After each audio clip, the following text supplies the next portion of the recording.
If it's bull or bear, I don't care. It's quite a rough ride, just like life. But I'm kinda patient, 'cause only time will tell. It's gonna go up, so you better stay calm. Grow your coins, you gotta grow your coins. Grow your coins, grow your coins. Grow your coins, you gotta grow your coins. Grow your coins, grow your coins. Grow your coins, you gotta grow your coins. Grow your coins, grow your coins. Grow your coins, you gotta grow your coins.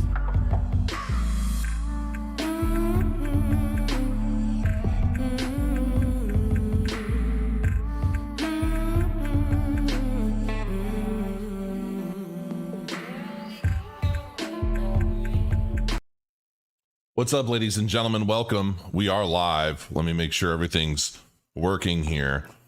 This may be a little laggy. I'm not sure. I'm hoping it's not. But freezing frames, but I don't care. Oh, gosh. All right. Yeah, it just doesn't seem like my internet's ever going to allow me to go live effectively. So it is what it is. So I guess I won't make this too long, and I'll just have to go back to...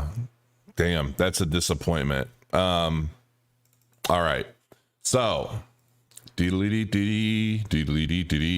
all right, so we're going to talk about some things, and I'm hoping that it's not too choppy or too bad, because I do want to make some points. I'm scared. Okay. I watch everything I can on the market. Yeah, laggy, of course. I mean, I could just cancel this live and just record so everybody can see this clearly if you'd like. It sucks because when I go live, I have so many more views and the videos do so much better, but unfortunately where I live, it's apparently a shithole. I don't know. It's not. It's beautiful here, but audio is good. So it's just the video that's messing up. Okay. Well, I guess we'll just, I mean, a lot of people listen to this at work and stuff anyway. So, you know, here's the thing. I'm scared. I'm nervous. I mean, there are a lot of, I mean, if you're on YouTube and you're in crypto, you're scared. I don't care who you are, and I don't care how bullish you are long term. I mean, anything can happen right now, and we all know this. And you know, I think ultimately it's nerve wracking. I'm looking at Bitcoin on my stream deck at 47,899. Actually, it's bounced up a bit. And you know, gosh, you know, here's the thing, you know, I set a stop limit at about $2.08 in Cardano. Not all of it, but a small percentage, but it was enough to give me a nest egg if everything went south. And then I talked to my accountant, and he's like, you know, your businesses are going to owe, you know, roughly X amount in 2021. And that's before, you know, expenses and everything have been calculated, but just to give me a general idea as to what I'm looking at. And, you know, we moved, we're selling a house. There's so many things in flux right now for me personally, financially, that if the market were to go really bare right now, it would really hurt. I mean, it would really hurt. So for me to say that I'm not nervous about everything, I'd be lying. But what I do believe wholeheartedly is in the future of the blockchain space. I believe wholeheartedly in the future of what's to come. I believe in Cardano through and through. But all of that fear aside, when I look at everything, when I look at the short-term picture, midterm, long-term, the technology, everything that's coming, it makes me feel a lot better, because I do not believe that this bull market is over. I think we've got at least another 6 months to go. I think we have another final big rally coming, and that is what I believe. It's the idea that I could be wrong, because as we all know, all of us on YouTube, we're not always right 100% of the time. But if I look at every indicator out there, if I look at everything going on, whether we see a pullback into the low 40s before we start turning things around and moving back up, we'll have to wait and find out.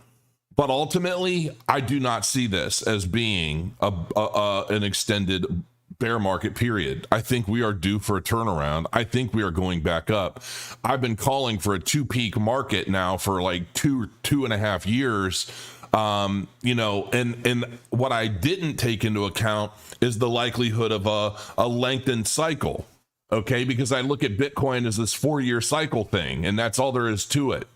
But if you watch Benjamin Cowan like I do, his points are always so sharp and so good. Eric Crown, crypto, I want to have him on my channel. He's just virtually impossible to get a hold of. I would love to have him on my channel to explain his technicals and what he does and why and all of that. I've had Benjamin Cowan on here. I love having other people on my channel that I reference myself, that I find truly valuable, truly useful, and not just constantly pumping their own shit, not constantly pumping their own VIP groups and, you know, all of that stuff. I like YouTubers that I learn from.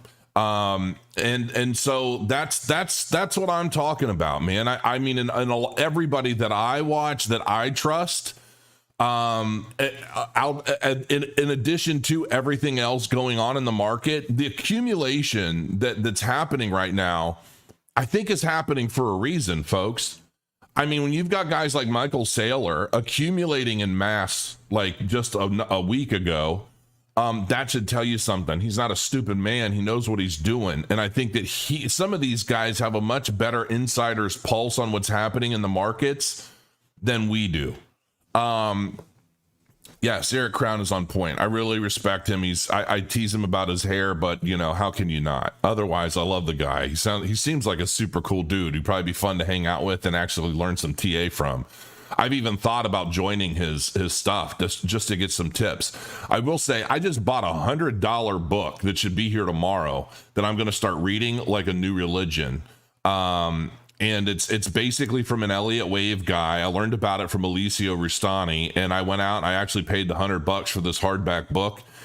I think it was called, I forget what it was called, honestly, but I'm going to be doing a bunch of stuff on my channel about it because it's all about preparing for the coming market crash. I don't think we're there yet. I think we have time. I think we're in a pullback. Now, I'm going to get to some of the content for today's video since I know I'm dropping frames. J-Lo, I love you too. I really do. I love all you guys. I miss going live. I miss doing my daily live stream. Unfortunately, there's just nothing I can do about my internet here. I mean, it's just not good, and it's going to take some time. I talked to them. They wanted $300,000 to install 3 nodes to get me connected to the high speed stuff. And I'm like, I don't have $300,000 to pay an internet company just to connect my house so I could basically like expand their reach for their company. Like, I would get nothing out of that. They're not, I mean, it's all bullshit.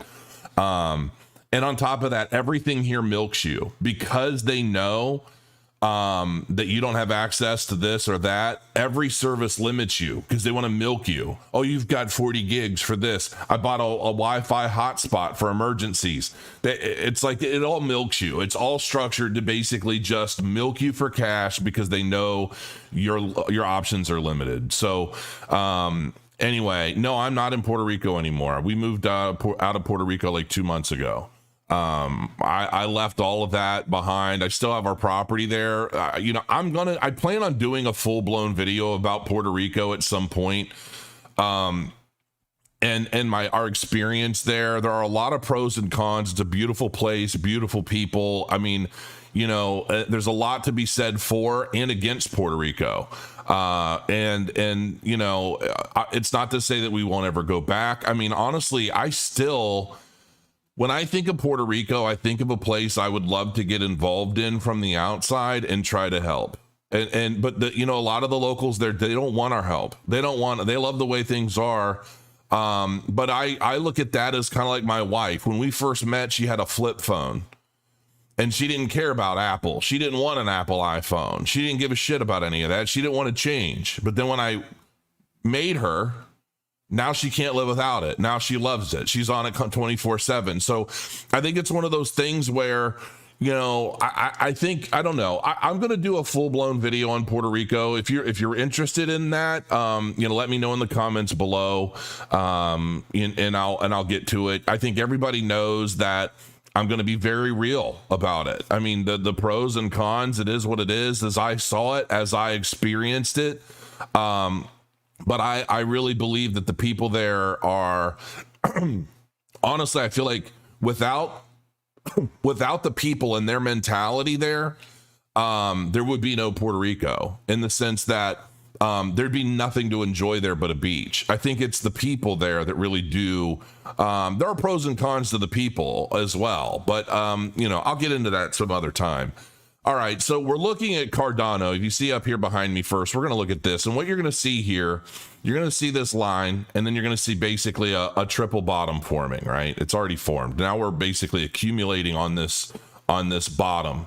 Over here, you're going to see Bitcoin's price. This is a weekly. The Cardano, this is a 4-hour. Down here, you're going to see a 4-hour Ethereum chart.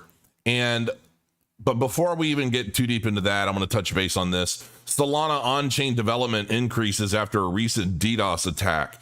Solana has, I mean, it's been doing very well in terms of price action and things, but this is like the second time, I think, second or third time that it's been hacked or attacked or you know, just people trying to like shut it down or whatever.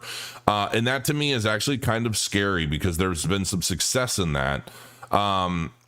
So, you know, the surge in on-chain development activity for Solana comes in the wake of a recent DDoS attack on Thursday that slowed down the network considerably.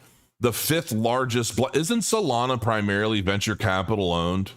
Part of me almost wonders if this is one of the projects that, I don't know. I shouldn't even say that, but they're struggling.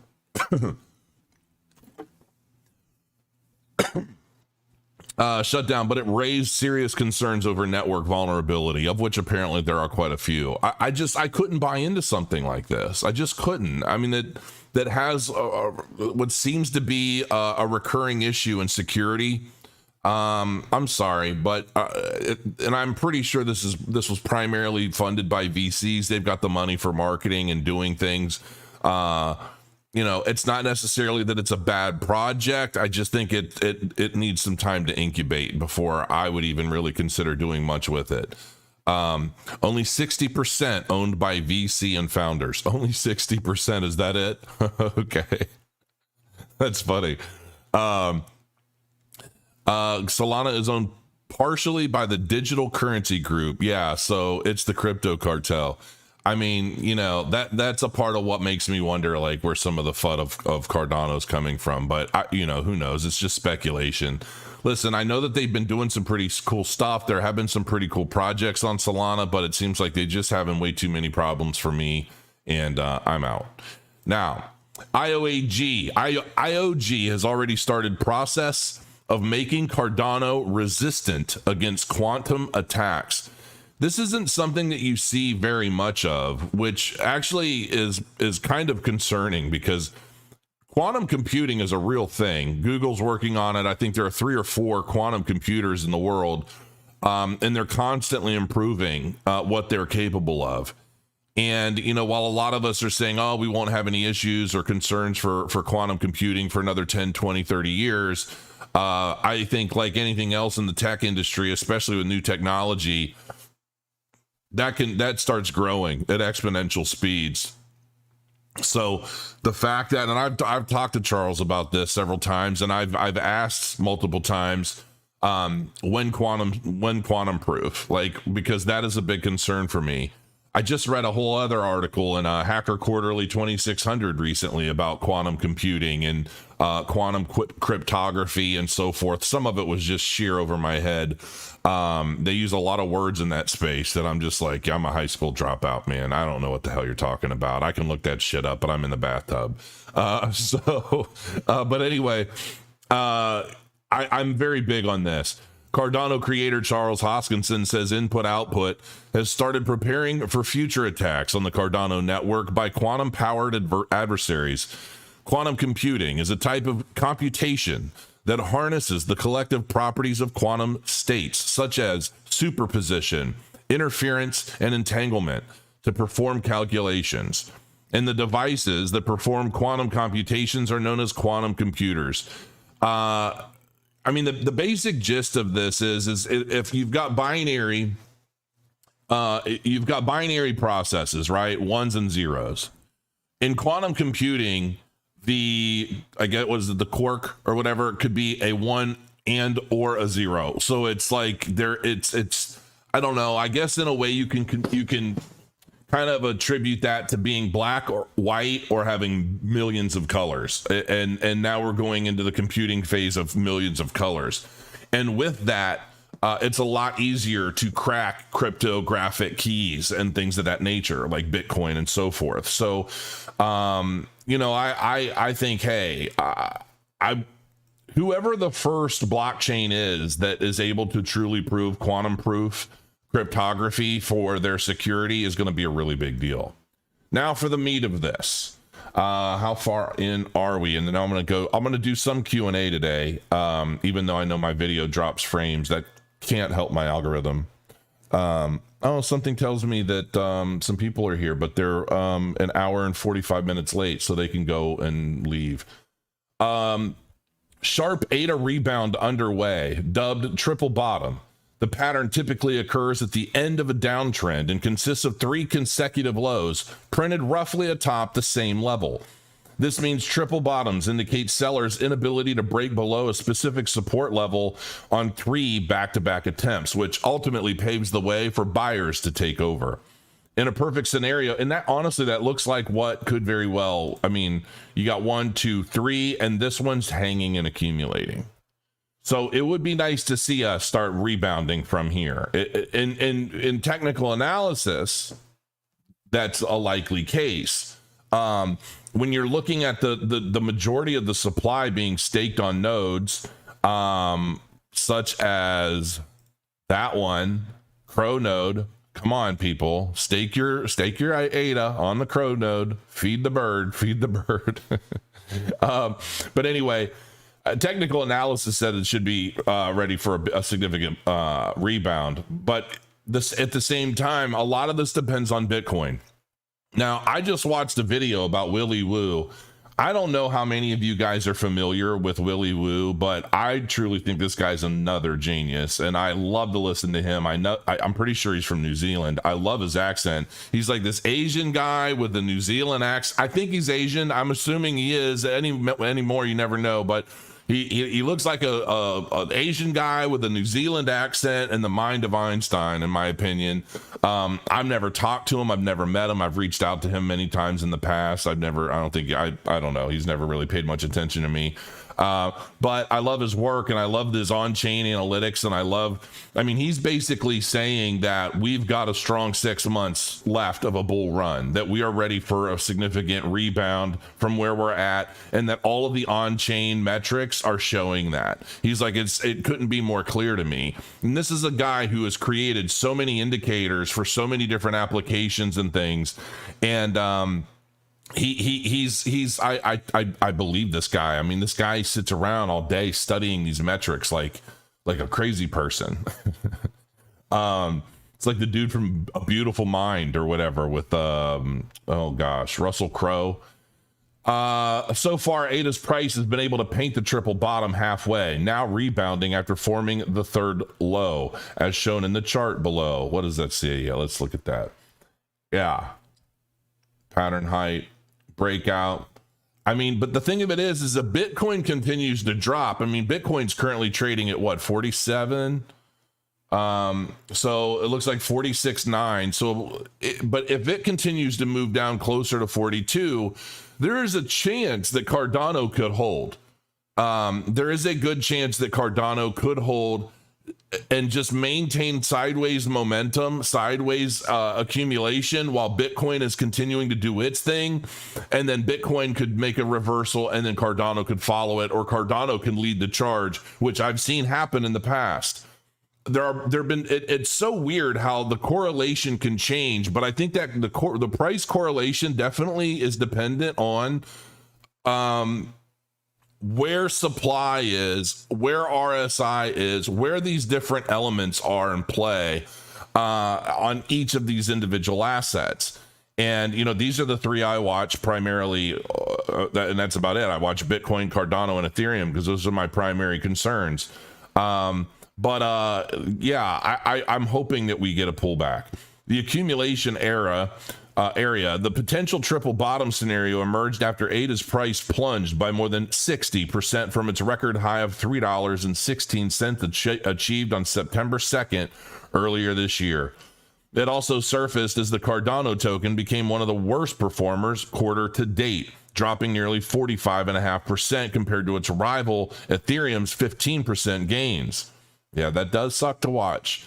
ADA's multi-month sell-off pushed its daily relative strength index, a momentum indicator, into oversold territory. In addition, ADA's price drop also led to what appears like a dependable accumulation area, which is that's what I'm saying. I've been seeing this myself, and I found this article today, and I'm like, this adds up to me. This makes sense. This makes sense to everything I've been seeing on my own. So when I found this article, I'm like, okay, we're gonna talk about this. It is important to notice that ADA dropped by more than 5.5% in the 24 hours.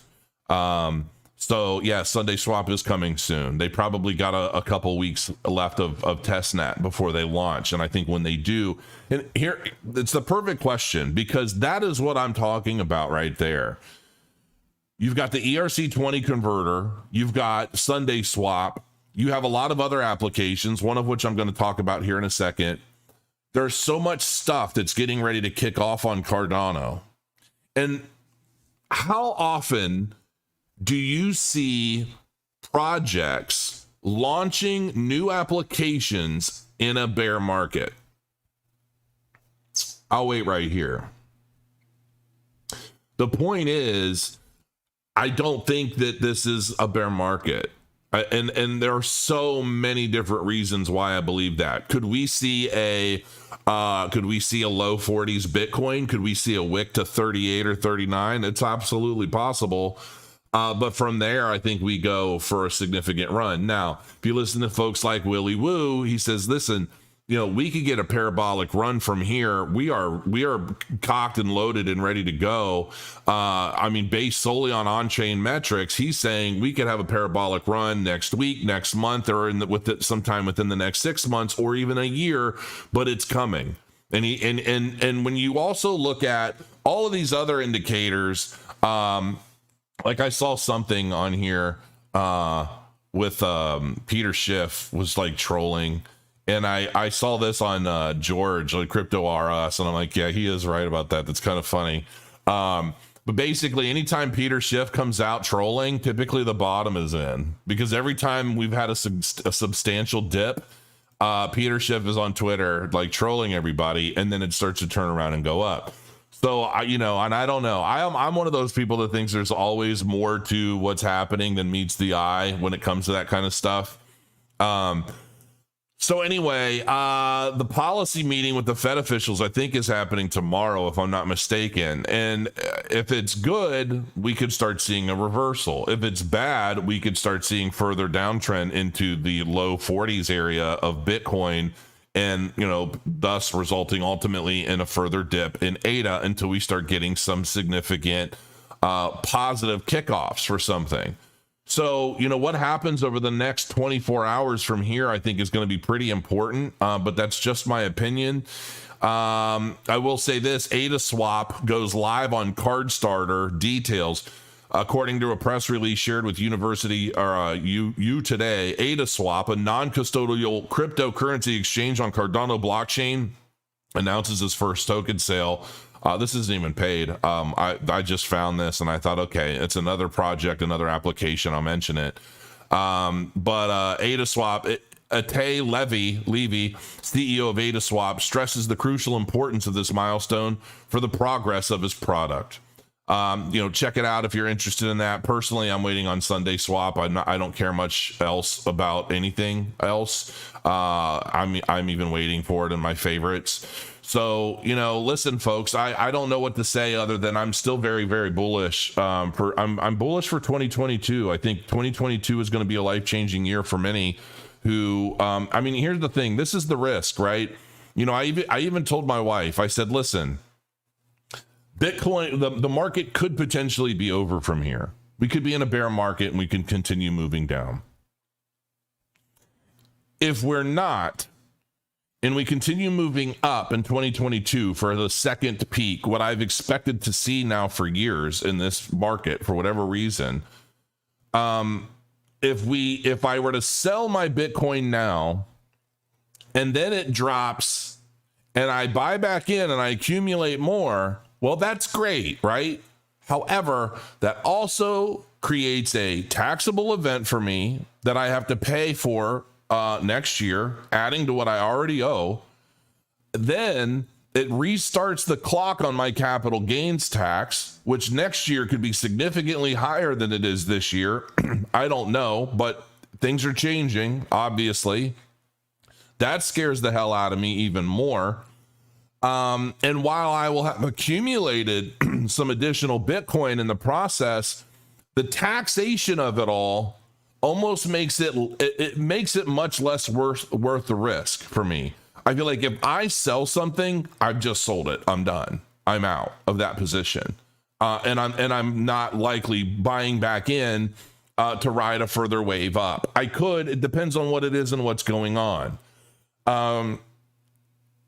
And that's just the way I look at it. I'm not trying to play swings in any of this. It's way, way too risky. I'm looking for confluence of what's actually happening. I'm looking for confirmations. I'm looking for, are we bull or bear? I really just believe that I think this is an accumulation period for what's to come. I think we have another big rise up. I think it's the big parabolic blow off top we've all been waiting for. And I feel that everything that's happening right now, including all of the substantial investors, the institutional investors, all of that, I believe they're all playing a role in this, and they're accumulating. They're not selling. They're not. Why would people be putting billions of dollars into an asset that is in a bear trend or entering a bear market? That just doesn't make much sense to me. If there's a reason for that, by all means, let me know in the comments below, but that's where I stand. All right, let me take a quick look at comments and see if I can help anybody with some thoughts. Income tax, no. Capital gains tax, that's a different thing. Income tax, so my company has to pay an income tax on Ethereum that I get from paid segments. If I do a sponsored ad or a sponsored segment in a video, that is income tax to me, no matter what. I have to pay that this year. In addition to that, there's a capital gains tax based off of the difference in price from the day I received that payment to the day to the price it is on the day I sold it. So if I make let's say somebody pays me in Ethereum for something and it's worth $4,000, I have to pay income tax on that $4,000 minus any business expenses or operating expenses that year that I can use as a write-off against that $4,000. If it goes from $4,000 to $5,000, by the time I've actually liquidated it into USD, well, that taxable event means that I'm paying the income tax on the $4,000, plus I'm paying the capital gains tax on the $1,000 difference. Capital gains tax is generally much less than income tax, but that's the hustle. That's the game. So basically, they're taxing you twice on the same money. But that, and I think it's probably going to end up getting even worse. So, and that to me is what's scary. And here's the thing, man. I mean, we're in a place now where everything is going to be traceable. Everything is trackable. Don't let anybody fool you into thinking that, Bitcoin's anonymous or that, different. No. It's not anonymous. Okay. It's only anonymous if you never cash it out. But if you ever plan on cashing it out into any kind of asset or fiat asset on an exchange or whatever, it's not anonymous. They know exactly who the hell you are. And there are so many different ways to locate, to find, to figure out who people are in the blockchain. I mean, it's really not that difficult. So, you know, for those of you out there that are like going to try and evade paying taxes on your crypto, I would highly suggest you do not do that, because there will be a day, if it's not now, there will be a day when they could go back and track every transaction on those blockchains. And when the technology grows, they can come back to you 5 years, 10 years in the future and say, you failed to report, you failed to do this, you failed to do that. Now you got to deal with all kinds of problems. Play your cards right from the beginning, folks. That's the best advice I could give you. Try to do everything you can, knowing that this is the blockchain. This isn't cash that you can hide. This isn't cash that you can I don't know, stick in a duffel bag and bury in the dirt for a rainy day. I mean, it's not how this shit works. I know that's how a lot of people want to like let you think, but that's not how it really is. So yeah. And then the capital gains tax on top of that is dependent on how long you've held it. If you've held it at least a year, you're going to pay the lowest capital gains in your tax bracket. But then that's another variable. What is your income tax bracket? That also plays a role in how much of the capital gains you pay. I mean, basically, it's just a whole system on bleeding you as much as the government possibly can, because they want your money more than they want you to have it. And that's basically all there is to it. How will staking rewards be taxed? I'm pretty sure staking rewards are taxed at... that's a good question. I need to ask my accountant on that. Because I don't honestly remember. I think it's taxed as capital gains because it's not necessarily income, but I'm not 100% sure. So I don't even really want to answer that. I don't want to give anybody any misleading or false information in any way, shape, or form. That's not why I'm here. Ask your accountant. Just send them a text, call them, and say, hey, how are my ADA staking rewards? I'm delegating my ADA on the Crow node, and I'm making 4.5 to 5% yield, and I'm getting this many tokens a week that are worth X amount. Is that income or is that capital gains? Is that in addition to, like, how is that? I would suspect it's kind of like a mining. I think crypto mining is an income tax, actually, the more I think about it. Like if you're mining Bitcoin, but the difference in Bitcoin mining is you actually are able to offset that income tax from the mining yield based off of the cost of the equipment that you bought to do it. Well, when you're staking or you're delegating, there's no...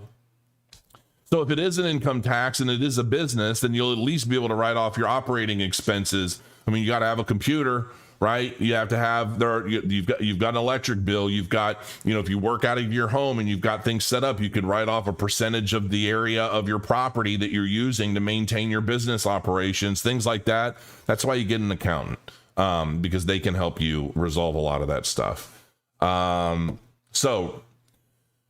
Rewards are taxed at time of receipt at value. When sold, it triggers capital gains. That's probably about right. Let me scroll up here and see what I've missed. How long have we been live? Wow, 18 notifications for drop frames. That really sucks, man, because I thought I'd be able to do this by now, but it looks like I'm going to have to make some more adjustments to my systems. Almost 400 people live, though. It's so good to see.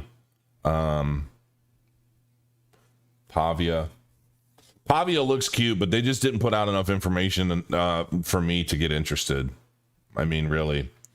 I will say that I am working on a blockchain-based game myself. And I'm not just talking about the Twisted Times NFT series. It's totally different. We've been kind of going back and forth now for, 6 months. And I think we're gonna go ahead and push the button, and we're gonna start building this thing. Privately funded, not going to be doing any kind of token sale or anything like that. I'm just going to do it myself. When it's done, it's done. When we have stuff to show, our primary focus right now is a fully functioning MVP, and then we'll decide what to do from there. But I am creating a tactical NFT based game that basically is something that I desperately wish existed right now that doesn't, and I'm very much looking forward to playing it myself. So straight for Crow. Oh, what's up, Melanie? Melanie, my Miami friend. Crow, you are out trusted ADA teacher. Well, thank you, Peter Birdsall. Can I mint my music on Cardano? Yes, you can. Just go to adatokenizer.io.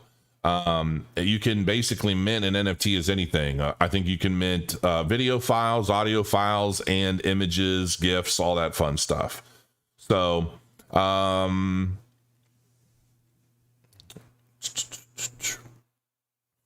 right. Love the show. Educate us, bro. Love from Greece. Well, thank you, Christos. You can gift people up to 15K. Yeah, apparently, depending on how many kids you got and all that situation, I think there's something about being able to, like, if your kids work for you, I think you can pay them up to like 12 grand a year or something like that. And then what you pay them is a 100% write-off, or it's like tax-free or something. I don't know. There are a lot of different things. There's so many different things that people can do, but you definitely need at least an LLC to do it. I have several LLCs under an S corp, so I have like a whole structure of stuff, but primarily just because I do a lot of different things, and I have, ADD. Always gay for Crow. ADA isn't a coin, it's an ecosystem. Absolutely. Crow, just become the CEO of Cardano. You're halfway there. I don't want to be when I grew up, when I was a kid, I always had a dream of like going to MIT, becoming a CEO of a big tech company and all of that. And then I just got to an age where I realized school to me was just not beneficial. I mean, I always learned everything much better on my own. Following what I really wanted to put my time into, finding what I was passionate about, even if that changed a lot. And I do. I do burn out. I get bored really easily. I was watching this interview recently with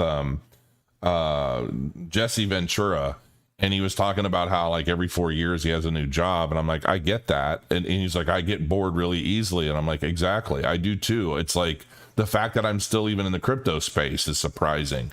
But the beauty of the crypto space is that you can take it in any direction you want to go.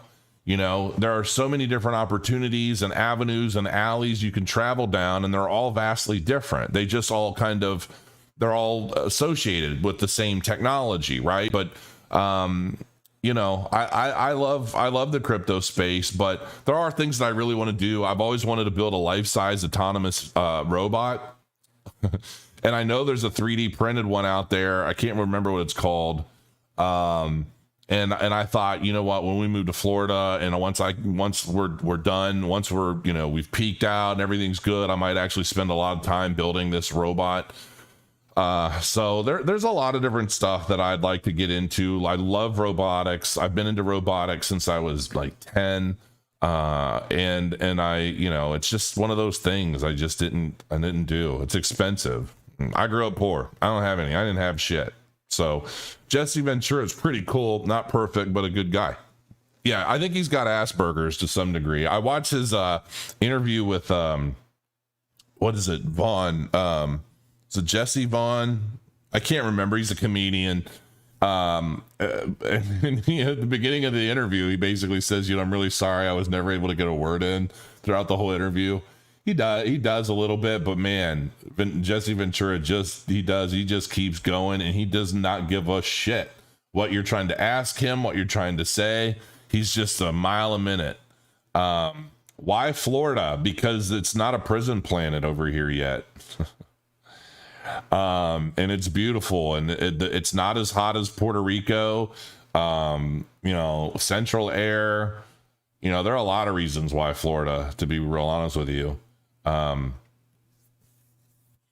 the alligator stuff is a real thing. Water moccasins, I guess, are a big thing. But overall, I mean, yeah. And, Florida's just, I don't know. I mean, honestly, when we first got to Florida from Puerto Rico and I realized that it wasn't mass hysteria, there was nobody yelling at people for not wearing a mask over their nose. You know, there are just so many things that I don't even really want to, I don't feel comfortable talking about because of how everything is in the climate today. But ultimately, I like shed a couple tears. I'm not going to lie, when I saw how vastly different it was here compared to pretty much anywhere else. And, you know, yeah, I hope it lasts. I hope it stays. When we peaked, you should start doing random conspiracy videos and show us what you've been wanting to show us. I would love to, because there's so much, but it would just get me like shut down or murdered. I mean, and you know, the thing of it is, I've been studying a lot of this stuff with a pretty level head for 25 years, man. And, you know, there's a lot of stuff that I think is happening. And, you know, Alex Jones needs to interview you. That's funny. You know, I love Alex Jones, as crazy as he is. I think a lot of it he does for effect. But yeah, I mean, he's wild. And I mean, Alex is wild, but I love him. I love listening to the show. The only thing that sucks about listening to a show is the constant redundancy of all these damn commercials for his products. It's like, I get it. You sell Vital Man. Like, I don't know. It's like, it's so constant that you end up tuning it out. And then ultimately it's like every other minute is a commercial. And it's like, okay, I just can't do this anymore. I want to hear some real shit. And, you know, yeah. But anyway, I mean, you got to do what you got to do. Everybody needs to pay bills, even church preachers. Is your wife doing real estate still? No, she's not. She put her licenses in escrow. I think she's done, at least for a while.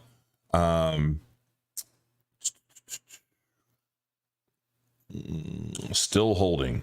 Painful since $3. Yes, it is true. Open another channel. I thought about it. It would just get banned. Like, that's the thing. The way things are nowadays, there's no real freedom of speech going on, man. I mean, one way or another, you say something that somebody thinks is out of line and, you know, everybody gets triggered and wants to shut you down. And it doesn't really matter what the truth is or what the facts are. I mean, the facts of what's happening today are very different from what actually everybody's being told. And, you know, to get into any further detail than that just means you getting shut down. It's just ridiculous. So, all right. I'm just seeing all these dropped frames and I feel like poor you guys watching this. You know, I've always thought about doing a podcast where it's just audio where I can talk for hours and have guests and things. But anytime I've tried to do that, nobody listens. Nobody seems to care. And I would try to promote it on here and be like, hey, I've got this coming up and it's audio only and this and that. Nobody seemed to care. So I still actually have the count because I see myself getting billed every month for it, but I just haven't used it. But anyway, I guess that's it. Yeah. Okay. There it is. 43 minutes. This is a pretty long one. I mean, overall, listen, I mean, I think we're going to move up. It's just a matter of how much lower we have to go before we get there. I think we're in accumulation phases, like they said, you know, on that article, a triple bottom here. And we're getting some accumulation. You know, we'll have to see. Do we rise up again for a fourth and come back down, or we just go up from here? How long are we going to be sideways? That's the question I have for Cardano. And I think some of that is definitely going to be based off of what we do with Bitcoin's price over the next, you know, few days to week, even couple weeks. So the only thing I can say, be patient, do what you got to do, you know, cash out, you know, what you need to maybe to so that you don't sweat this as much. That's what basically I've been trying to do, just to give me a nest egg, something that I can live on and we can survive until things turn around. But ultimately, I don't think it's, you know, I think that was just a safety precaution. And I think we're going to be moving up from here. I really, really, truly do. It's just painful. But nothing worth having comes easy. And I think this is the time where, you know, the diamond hands, the holders, those who really believe in the space and what's going on. Listen, if we get confirmation that we're in a bear market and we already had our peak and this is all done, it is what it is. Okay. but I don't think we're there yet. I think this is going to be a two peak market like 2013, 2014. I think it's very similar. There are definitely some variations to that, but I think ultimately we're looking at a similar thing with much more money in play.